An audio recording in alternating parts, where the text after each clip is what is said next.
Central Post laina Kuki singna Nongmei Yanlaga low cowbuggy video ama social media sing the kana viral Oirakhre Kadai fauba chumba pau no haiba kangminanaba makataba akupa pau ngaminasi BJP Gilusingba BL Santos amasung Samir Patanumit humnegi Koksa Thankful the Tungare National Leader Singa BJP gi MLA Singa PUNNA UNAKHRE Manipur da President rule thamlakpa thani panom pharaklaba chung asida anoba lengak ama semba yagadra haiba aroiba changing taunabagi damak BJP gi National General Secretary Organization BL Santos amasung party asigi North East State ki Coordinator Soiriba MP Dr. Samit Patanumit humnegi kongsakta Imphal da Tungale Lusingba ani asi airport da BJP Manipur State Unit ki President Esada amadi party asigi Lusingba kayamaram na okay mafam aduda ngai leiramba paumi singda Delhi dagi thunglakhiba BL Santos amasung Samit Patana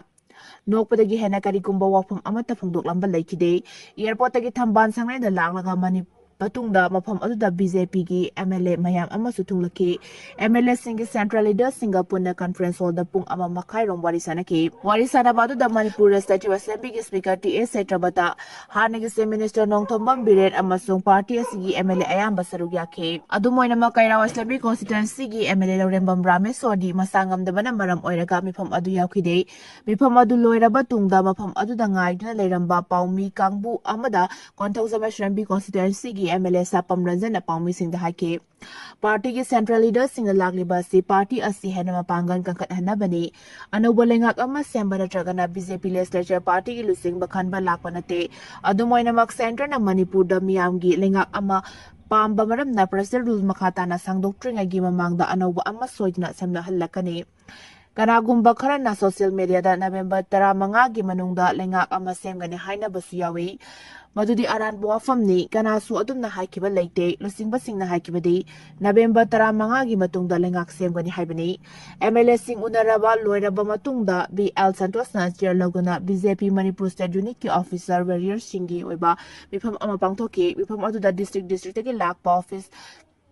Bere mayam amasu sarugyake numidang waram gi matamda hanagi se Minister Nongthombam Biren Dauna akhanaba MLA kharaga tokhaina unagadori masigi sumathakta set asigi intellectual kharaga su unagani hairi masina taklibade set asida thokliba kangluki irang asi kamdauna loisinba yagadagi haibigi matangda akhang ahai singi mat loba oiragani hayang BL Santos amasung Sambit Patasuna sampur chakani ngasigi mifam da Kuki gi MLA sing sarugyaki daba adugi yenglaga makhoiga sutangai fadana unadaba yadabagi mafam aduda chananaba program mangzongna semkibani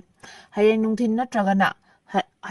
natraga hangadaba numiki ayukta senapati chakani amasung mafam aduda su Kuki gi MLA kharaga tokaina unaraba yai haina panari thazaba yaba mafam dagi phangba pau amana hai BJP gi lusingba ani asina Manipurda leiringai da anoba lenga ama sembagi matangda MLA singa wafam kayamarum khanagani maruaina set asigi law and order gi matang Kari lengak semlakpa matamdanak oirakataba phibam amasung kanabu BJP gi MLA sing asigi lusingba oigadagi haiba asisu thidokadori makoi isam chamna report lauraga hankigani karimata hairamoi amasung government amma sembagi wafamsu karimata phongdoklamloi Delhi blast singna ba Dr. Ahom police na wahang pahang suthari Delhi gi Red Fort manakta tokiba bomb pakaibagi tawdoga duga mari lenena authorities singna Faridabad leiba Al Falah University gi Dr. Ahom wahang pahang suthakre Delhi Police ki crime branch na university adugi CCTV ki footage sengkibaga lonena singaningai oiba Dr. Singh maramda akopa I paulauki wahang pahang suthariba Dr. Singh adudi Muzamil Sakil Umar Muhammad Amadi Sahil Sayed Kawi Muzamil amasung Umar hariba miyoi sing asi Kashmir dagini Sahinna Lakhanau dagini makoi ahumak university asiga mari lenaba Faridabad ki hospital namada thabak tawbani report amagi matungina de terrorist singna Ayodhya ki Ram's Temple Kasi Biswanath amadi New Delhi da leiba BJP ki office ta attack taunaba honarambani hairi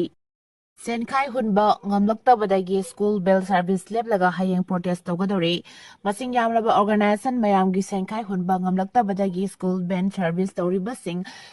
hayeng November 10 da school gi bell service punamak leblaga sit in protest pangthoknaba All Manipur School Student Transport Association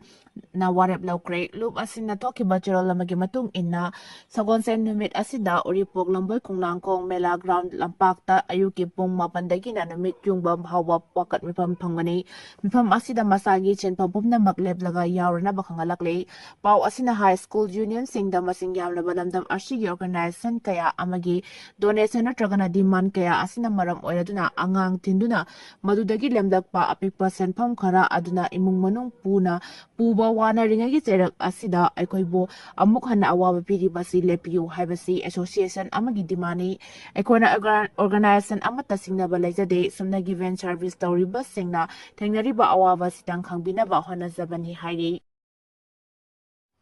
Lupa crore ahum henbagi potse yon kibuga lorena money tax singani kun mga lushinkre Manipur lenga ki Department of Textile and Commerce and Industry amasung Directorate of Handloom and Textile na chinduna nilakuti de laiba arman hatapang thoglakpa Manipur International Textile Expo Manitex singani kun mga ngasilushinkre numin banga ni job na chataki ba expo sa lupa crore ahum henbagi potse yon bangam ke malem ke lebak trataruk ki buyer mariga MOU kuyak pinake atoba buyer mga gasu MOU kuyak pinaduna lamdam asigi helmgi polam mapanda yon gadari Loisinbagi thawram maduda Textile Commerce and Industry Additional Secretary Anurag Baspai Manipur lenga Additional PCC app Sorefi Basom Social Welfare gi Director Anna Arambam Planning gi Director RK Radisna Handloom and Textile gi Deputy Secretary Ojubala Haurong Bamna Chingbana Sarukya ke Manitex ke manung channa humni chumna pangthokpa Fashion Week ta Sahenbis sing na utkiba lamdam asigi fizol sing adu mapa lamdagi lakpa wire shing na line na bagi wafam pongdurak bagi matangda Handloom and Textile ki Director Alang Bam Jete na miyam da fungdoke mamang da pangtokwa Manitex ki mi kwaidagi yam na tin bahandagi asina oike no muda miyo ilising tara dagi tata na tin bayaw ki amasong tungan-tungan rupo kaya marum na ki hay na su mahak na pagdongki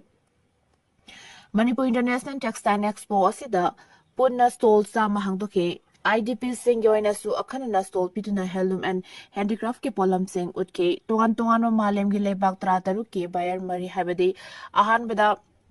AEC sourcing Europe, UK, France, Italy, German, Netherlands, Asia and Middle East, Singapore, Malaysia, Indonesia, Anisubada Idea Nova, USA, Canada, Mexico, Ahum Subada, Artisapt Expo, Trade, Asina Maru Oina Japan, Amasung Africa, Marisubada, Luxury Living, Maru Oina Japan, USA, ga Handloom and Textile Department, Kimarakta Memorandum of Understanding, Amakuyek Pinake,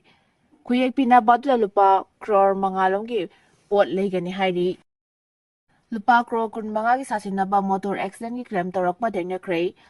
Motor accident amaga marilene na lupa crore kun mga Islands Krem Torakpa Bajaj General Insurance Limited ahana Bajaj Alliance General Insurance Company Limited ay nakanglaramba na tingarakre sa sinaba FIR amadi je sang sinaduna Motor Accident Krem Tribunal MACT bus na Krem Torakibani ahan bada Indian Penal Code amadi Motor Vehicles Act makada FIR ama Sanda Police Station the rest Torake Mahindra Zarlo Thoba Miyoy Amana Gari Thoringay de Kangoduna Mamangda Hui Ama Chansilapatagi accident Tokpada Makatongminari Bamyoy Adu Sibayana Sopatagi Sanda Government Hospital the Pocatuna Lakanake Adu Miyoy Adu Lakat Nabangam the Lakidrabagi Imung Manungna